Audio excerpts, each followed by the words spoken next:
महाराज, गरीबी सबसे बड़ा अभिशाप है। गरीबी से बड़ा कोई अभिशाप नहीं है। मैं व्यास पीठ से प्रार्थना करता हूँ, गोविंद, किसी को कुछ बनाना या मत बनाना, पर किसी को गरीब मत बनाना। और आज भी हमारे भारत देश में हजारों लोग भूखे सोते हैं। आज भी बेचारे भूखे सोते हैं। हमारे देश में आज भी भूखे सोते हैं। श्रीमान, हमारा निजी अनुभव है, हम किसी की बात नहीं कहते, हमारा निजी अनुभव है कि जब 2 रुपया ना हो ना तो कोई पूछता नहीं, और कोई उधार नहीं देता। इसलिए नहीं देता क्योंकि ये चुका नहीं पाएगा। बड़े लोगों को ही उधारी मिलती है, गरीबों का तो सिर्फ परमात्मा होता है।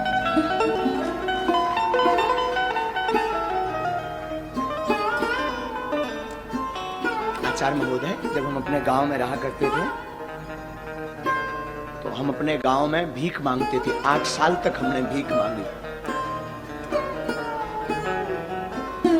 और एक बार की घटना बहुत झंझोर थी, चूंकि पर वो रह नहीं पाते हैं उसे कहे बिना। बचपन में हमारी अवस्था जब 9 साल की थी तो हमें वृंदावन जाना था पढ़ने के लिए। हमारे पिताजी कुछ करते नहीं थे, गांव के हम ब्राह्मण थे, तो भीख मांग करके हम अपना जीवन चलाते थे पूरे परिवार का। और वृंदावन जाने के लिए हमारे पास उस वक्त 1000 रुपए किराया ना रहे।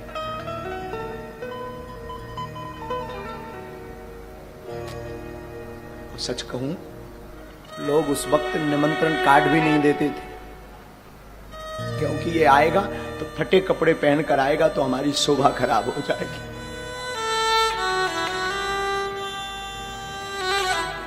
श्रीमान, 2000 रुपया किराया नहीं मिला था हमें वृंदावन जाने के लिए, क्योंकि लोग इसलिए नहीं देते थे क्योंकि ये चुका नहीं पाएंगे।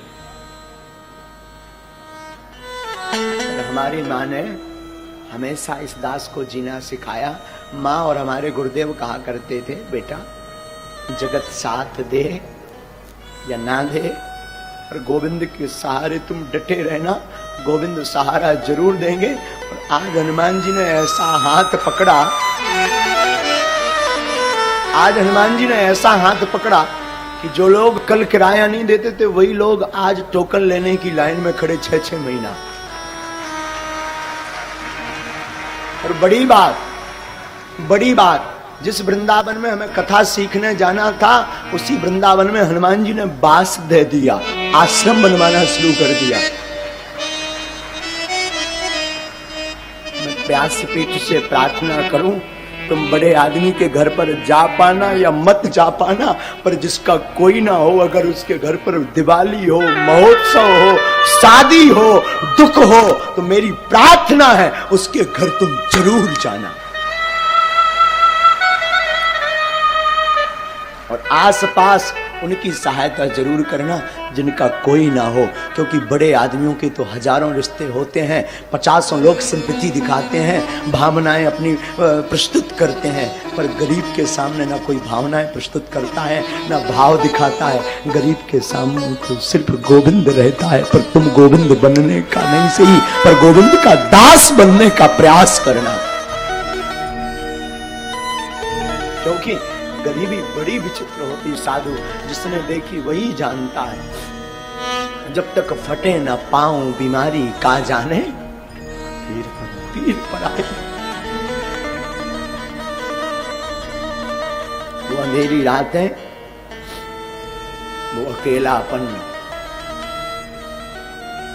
वो लोगों की अवहेलनाएं।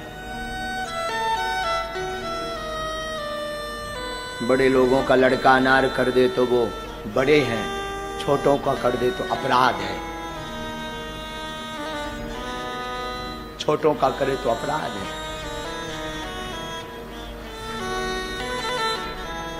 बड़े लोग फटे कपड़े पहने तो ये फैशन, गरीब पहने तो औकात। कि हमारे देश की दुर्दशा। बड़ा आदमी जमीन पर बैठे, बड़ा आदमी जमीन पर बैठे तो बड़े हृदय दिल का, और गरीब बैठे तो ये उसकी औकात। तो द्विपक्षीय हमारा देश है, द्विपक्षीय, तो द्विपक्षीय हमारा देश है। इसलिए बागेश्वर धाम की व्यासपीठ को हमने इसीलिए सिर्फ और सिर्फ उनके लिए खोल रखा जिसका कोई नहीं है। और हम हमेशा बोलते हैं हमारे तन में जब तक प्राण रहेंगे, हमारे तन में, तब तक भागवत से या धाम बागेश्वर धाम पर दरबार जो लगता है उससे जो भी चढ़ोतरी आती है, हम कहते आपकी बेटियां आपको बोझ नहीं बनेगी, बेझिझक हमारे धाम आ जाना, पूरे विवाह का खर्चा बागेश्वर धाम देगा। तो कोई सहारा दे या ना दे, तुम आ जाना बेझिझक। हमारे हनुमान जी बाप का घर है बागेश्वर धाम, बेझिझक आना।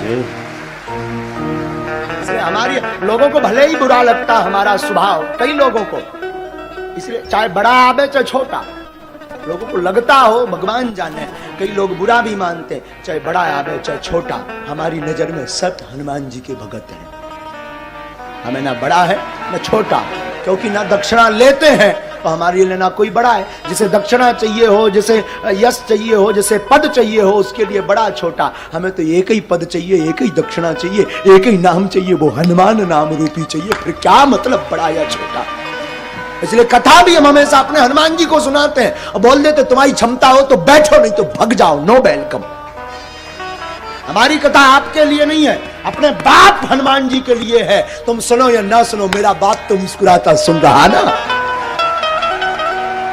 तो बैठकर सुनता है और मुस्कुराता भी अद्भुत साहब।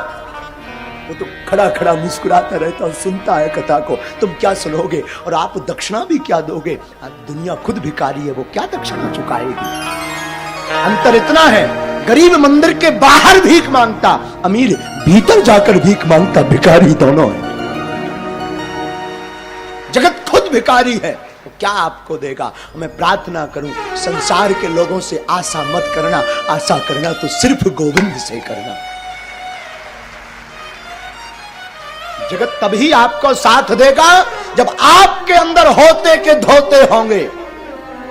कुछ नहीं होगा तो जगत साथ नहीं देगा, क्योंकि सब भिखारी हैं। अंतर इतना, कोई बाहर भीख मांगता लाज लज्जा छोड़कर, और कोई जो है पर्दा के अंदर भीख मांगता, भीख दोनों मांगते हैं। मैं प्रार्थना करूं, बुरा जरूर लगेगा मेरी बात का, और लगे तो हमें कौन था लिया परेशान जाने, करिया मो कराओ। लगे भी बुरा तो मुझे कोई व्यास पीठ ही अगर सत्य नहीं बोलेगी तो कौन सत्य बोलेगा। आजकल मंदिरों में भी वीआईपी सुविधाएं हो गई हैं, गुरुओं के पास भी वीआईपी सुविधाएं हो गई। मैं प्रार्थना करना चाहता हूं, सब उंगलियां एक सी नहीं होती, ये बात ठीक है, पर उनके लिए जरूर कुछ बनो जिनका कोई नहीं, जो 2 रुपया चढ़ा नहीं सकते, उनका जरूर बनो, उनका जरूर बनो। और एक घड़ी बड़े आदमी का, प्रतिष्ठित आदमी का आप निबता छोड़ देना, उसको सहयोग देना छोड़ देना, उसके साथ खड़े होना छोड़ देना। पर मैं प्रार्थना करूं, I request all of you, उस गरीब का साथ देना मत छोड़ना जिसका कोई ना हो।